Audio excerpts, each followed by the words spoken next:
not less than them. You can be free.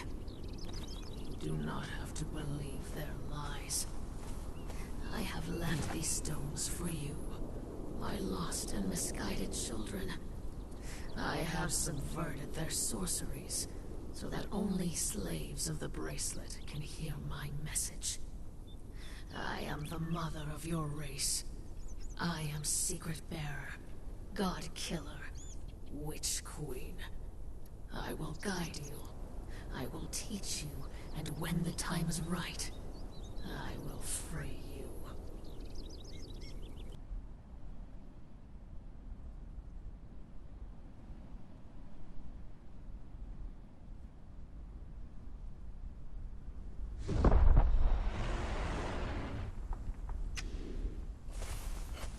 Perhaps you were born a slave, and you do not remember the fate that shaped us.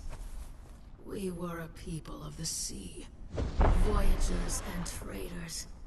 Our islands were warm and prosperous, and we spent our days fishing and sailing.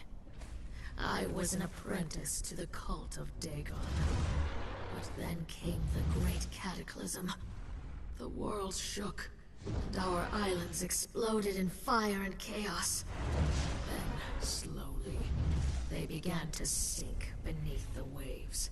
The dark water came, lapping, unstoppable, inevitable. The ocean, once our ally, now claimed all that we were with an insatiable hunger. We gathered what boats and wreckage we could, and we fled into the west.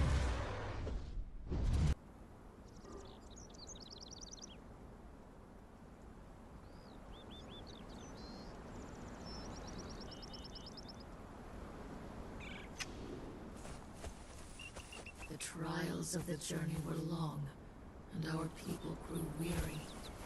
We came to the shores of an inland sea, and built boats and rafts to cross it. There were islands there, at least 2 of which had been inhabited before our coming. Some of our people chose to stay, hoping to recreate the seafaring life that we had enjoyed before the cataclysm. But the water had betrayed us once, so many of us continued westward. A remnant of a remnant of a remnant.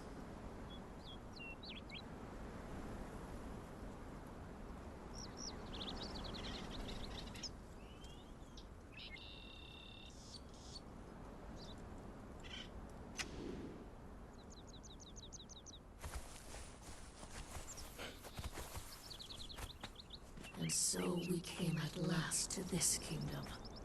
It was a fertile land, rolling grasslands and temperate hills that gave way in the far south to the dryness of a desert. In the north were mountains, but not the snow-covered mountains that we had seen on our journey. Just jagged rocky peaks, and a swamp, thick and brooding, that lay over the eastern part of the region like a shadow.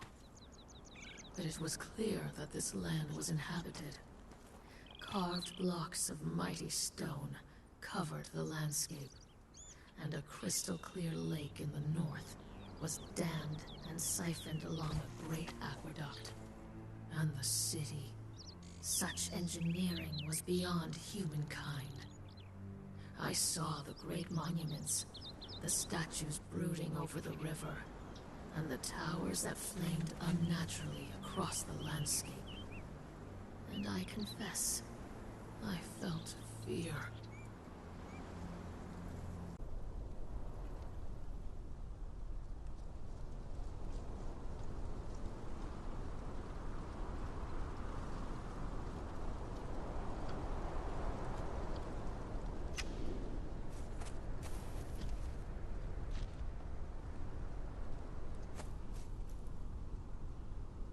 The war continues, child.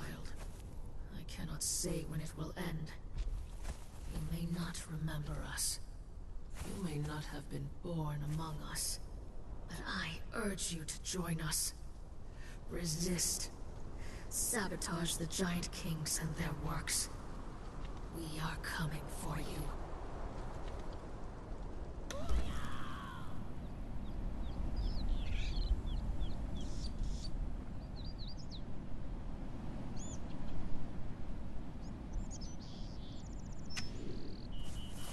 As masters, the Kari were relentless.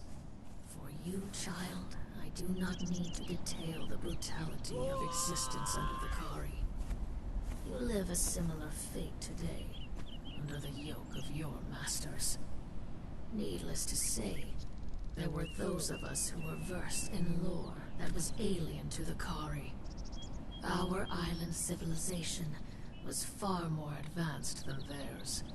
If the war had been a fair one, we would have shattered them with our powers. As it was, some of us escaped. A remnant of a remnant, thousands strong. But all that remained of a mighty empire. We fled west, always into the west.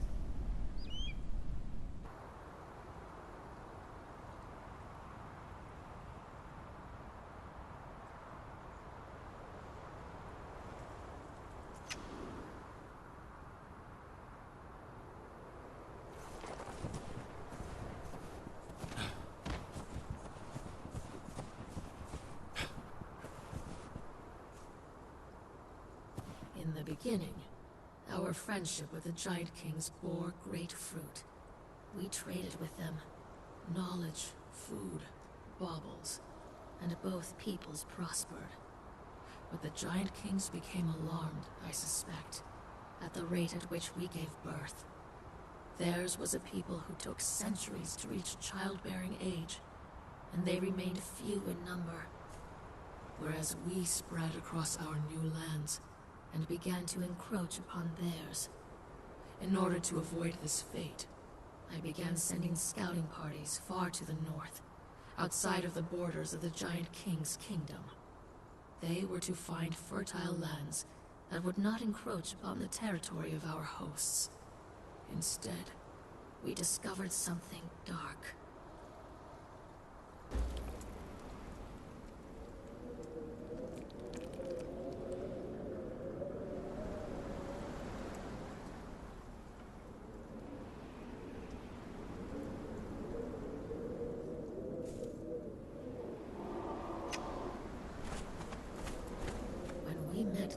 We call the Giant Kings. Some of us fell to our knees in worship. Surely these were gods in living flesh, come to offer us respite at the end of our long journey. We could not speak their language, but our sorcerers and theirs came together and worked a powerful ritual. Enchanted gemstones enabled our communication. We forged bracelets to hold them. Thus could our communion with the Giant Kings begin.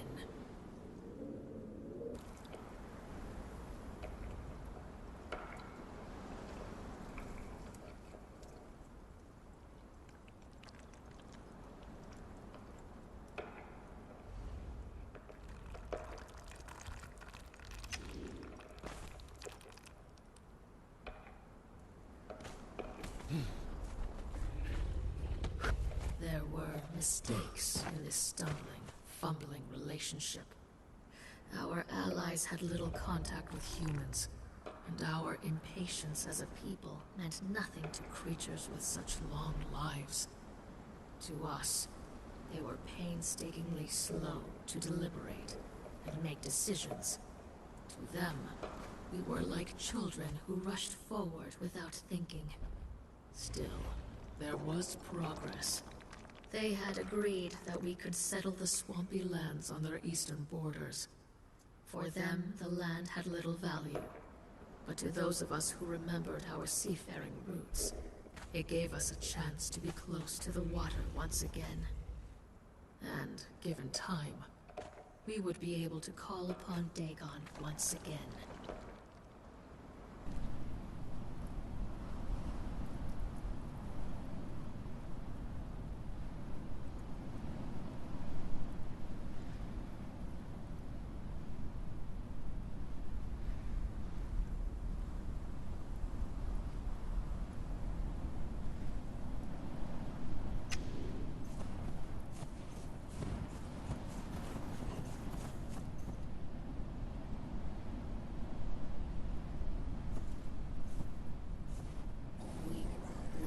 confronted the Giant Kings and the Triumvirate with their darkest secret, and they did not deny it. How could we trust them, allied as they were with the ancient enemies of mankind? I gave them an ultimatum. To give us the northern lands, to stay their hand while we exterminated the Serpent Men. They refused. War was inevitable.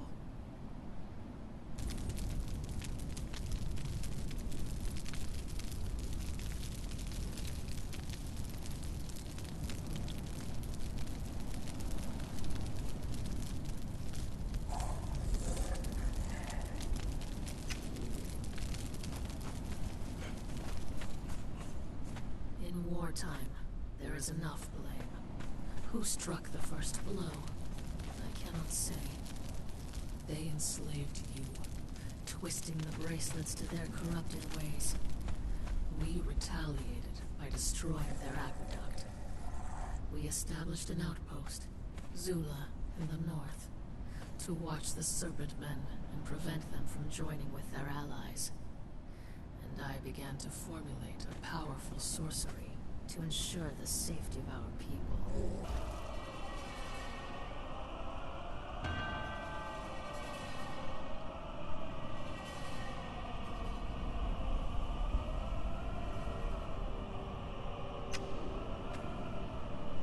Shall I speak, child, of the passage that our scouts found, leading into the very bowels of the earth?